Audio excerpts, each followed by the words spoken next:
En esta ocasión les contaremos sobre el primer capítulo de la breve historia sobre el neoliberalismo de David Harvey. Volcker y Thatcher son quienes rescatan el neoliberalismo del lugar oscuro donde se encontraba y lo transforman en un ente regulador de las nuevas políticas económicas. El neoliberalismo, ante todo, es una teoría práctica de políticas económicas que se aplican para el bienestar del individuo. Este consiste en no restringir las capacidades y las libertades empresariales del individuo dentro de un marco institucional, caracterizados por derecho de propiedad privada, fuertes mercados libres y libertad de comercio. El papel del mercado se reduce a la creación y manutención de este marco institucional que defienda y además promueva todas estas nuevas aplicaciones que se buscan con esta aplicación neoliberalista. Por ejemplo, el Estado debe garantizar la calidad y la integridad del dinero. Igualmente debe disponer las funciones y estructuras militares, defensivas, policiales y legales que sean necesarias para asegurar los derechos de propiedad privada y garantizar, en el caso necesario, mediante el uso de la fuerza, el correcto funcionamiento de los mercados. Por otro lado, las instituciones no están obligadas a dar información al Estado para que se puedan anticipar de las medidas que vayan a tomar económicamente, por lo cual el Estado debe estar apartado de todas estas normas del mercado, promoviendo su libertad y su funcionamiento, además de promover que no exista intervención por parte de otros entes que intervengan con la acumulación de capital que éste lo desee. Además, desde la década de 1970, por todas las partes hemos asistido a un drástico giro hacia el neoliberalismo, tanto en las prácticas como en el pensamiento político-económico. La desregulación, la privatización y el abandono por parte del Estado de muchas áreas de la provisión social han sido generalizadas. Con la idea de la palabra libertad, muchas naciones han abrazado estas normas neoliberales, sin tomar en cuenta muchos puntos que están a discusión. No hay que olvidar que América Latina ha sido siempre el conejillo de Indias, y aprovechando la revolución social de Chile de 1970 en contra de Pinochet, se aplicaron estas nuevas normas neoliberales consensuadas por los Chicago Boys, unos intelectuales chilenos que eran parte de la escuela de Chicago auspiciados por el gobierno para sus investigaciones, y por lo pronto que tendrían una inversión tremenda en la Universidad Católica de Chile. Toda la privatización de empresas estatales, de salud, de educación, todo lo que tenga que ver con el Estado, se debía a los entes financieros internacionales, como son el Fondo Monetario Internacional, el Banco Mundial y otros que regulan prácticamente a medida de los préstamos, la situación económica y el manejo de las nuevas normas económicas de los países donde se han adentrado para aplicar sus nuevas leyes neoliberales. Pero hay que tomar en cuenta que la libertad del individuo que se había hablado no se representa con las normas tomadas por el Estado, ya que éstas beneficiaban a los emporios internacionales, al mismo tiempo reducían y apoyaban a estas empresas extranjeras para lograr una acumulación interna, que se le llama acumulación doméstica, y una acumulación extranjera de sus mismos emporios internacionales en otros países, dominando en sí el mercado neoliberal y vendiendo esta idea a otros países como una idea de superación de Estados Unidos. ¿Cómo no volver a poner como ejemplo a Chile, uno de los grandes revolucionarios sociales? Pero en 1975, Pinochet encargó su primer trabajo a los denominados Chicago Boys, y lo que hicieron como primer punto fue negociar con el Fondo Monetario Internacional, quienes ya tenían sus normas de manejo económico, y fue entonces donde comenzó una nueva decadencia de Chile, pero ya no solo en lo económico, sino también en lo social, pues todo esto no beneficiaba a las partes del pueblo, sino que solo beneficiaba a cierta parte de la sociedad que permitían estos incrementos de capital. El fruto del trabajo del FMI junto a los Chicago Boys fue la reestructuración de la economía en sintonía con sus teorías. Revirtieron las nacionalizaciones y privatizaron los activos públicos, abrieron los recursos naturales a la explotación privada y desregulada, privatizaron la seguridad social y facilitaron la inversión extranjera directa y una mayor libertad de comercio. El derecho de las compañías extranjeras a repartir los beneficios de sus operaciones chilenas fue garantizado. Se favoreció un crecimiento basado en la exportación frente a la sustitución de la importación. El único sector reservado al Estado fue el recurso clave del cobre. De este modo la libertad se ve coartada y nuevamente Estados Unidos tomó como conejillos de Indias para un brutal experimento a una nación sudamericana. La economía central tomó las partes del experimento de la periferia y les aplicó sus nuevas normas económicas para el funcionamiento de su sociedad, pero dejó una sociedad destruida con la venta de la palabra libertad. Y es aquí donde nos preguntamos: ¿por qué se produjo un giro neoliberal? ¿Y cuáles fueron las causas que permitieron que se convirtiera en una hegemonía global?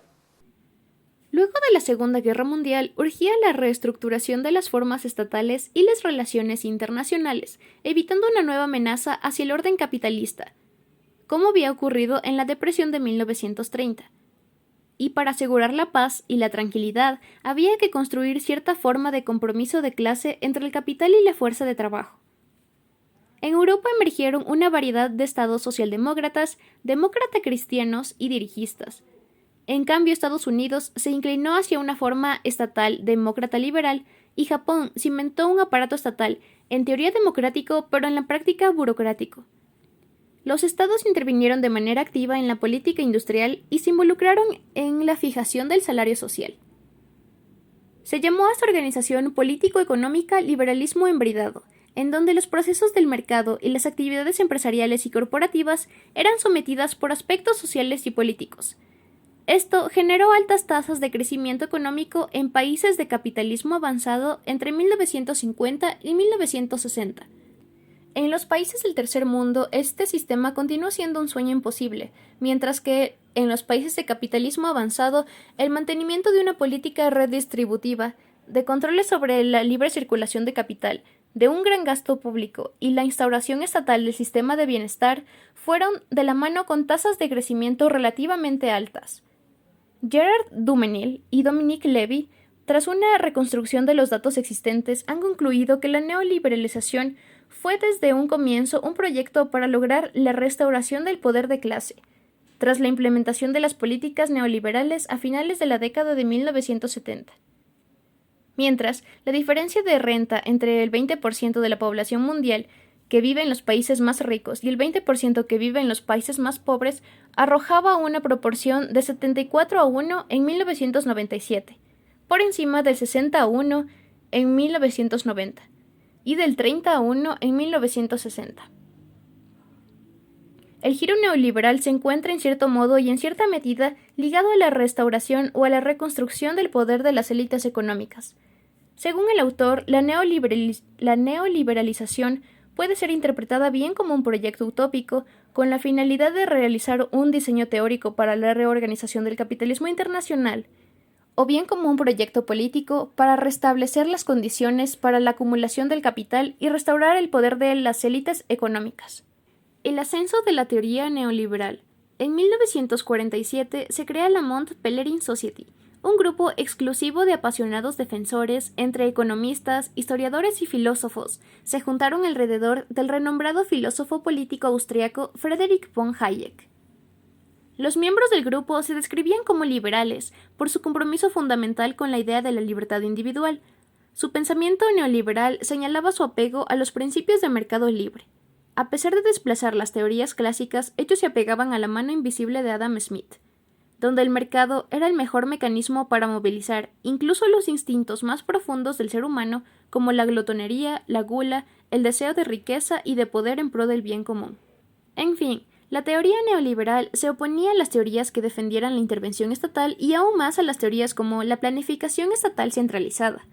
Concluían en que las decisiones del Estado en materia de inversión y de acumulación de capital siempre estarían erróneas, porque la información disponible por el Estado no podía rivalizar con las señales del mercado.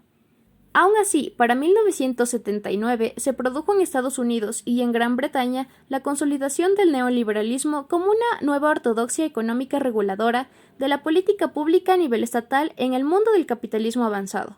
Margaret Thatcher fue elegida en Gran Bretaña. Ella aceptó que el keynesianismo debía ser abandonado y que las soluciones monetaristas debían ser dirigidas a actuar sobre la oferta.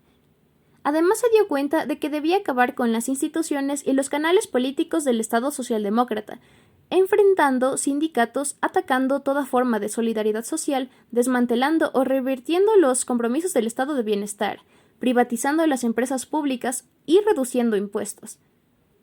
Por otro lado, en Estados Unidos, en 1979, durante el mandato del presidente Carter Paul Volcker, maquinó el antiguo compromiso del Estado liberal demócrata estadounidense con los principios del New Deal, que implicaba políticas fiscales y monetarias keynesianas. Fue abandonado para acceder el paso a una política concebida para sofocar la inflación. En 1970, el interés real, es decir, la pérdida de valor como gasto, se tomó positivo durante la inflación. El tipo de interés nominal subió de un día para otro y se mantuvo en un 20%.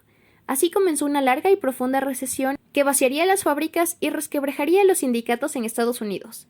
El shock de Volcker ha quedado interpretado como una condición necesaria pero no suficiente de la neoliberalización. La subida del petróleo de la OPEP, que fue en el año de 1973, otorgó un gran poder financiero a los estados productores de petróleo como Arabia Saudita, Kuwait y Abu Dhabi.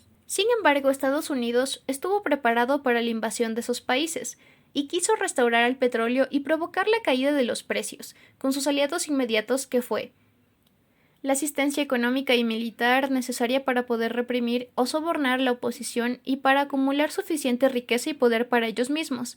Y en el periódico posbélico, gran parte del mundo no comunista se abrió al dominio estadounidense mediante sus tácticas. Este se convirtió en el método preferido para su amenaza de las insurgencias y de la revolución comunista, que implicaba desplegar una estrategia antidemocrática por parte de Estados Unidos, la cual estrechó cada vez más su alianza a las dictaduras militares y con los regímenes autoritarios represivos por toda Latinoamérica. Es así que los excedentes extraídos del resto del mundo a través de los flujos internacionales y de las prácticas de ajuste estructural contribuyeron enormemente a la restauración del poder de la élite económica o de las clases altas, tanto en Estados Unidos como en otros centros de los países del capitalismo avanzado. El Estado neoliberal garantiza sobre todo la libertad de las empresas y el comercio, y se resiste a un control democrático para corregir, por ejemplo, atentados contra los derechos humanos o el medio ambiente. Esto favorece una tendencia hacia regímenes autoritarios, mientras la frontera entre el Estado y el poder corporativo se hace cada vez más porosa.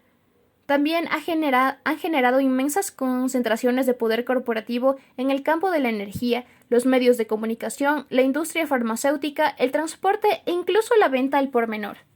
El resultado más notable del proceso es la acumulación de riqueza en los peldaños más altos del capitalismo.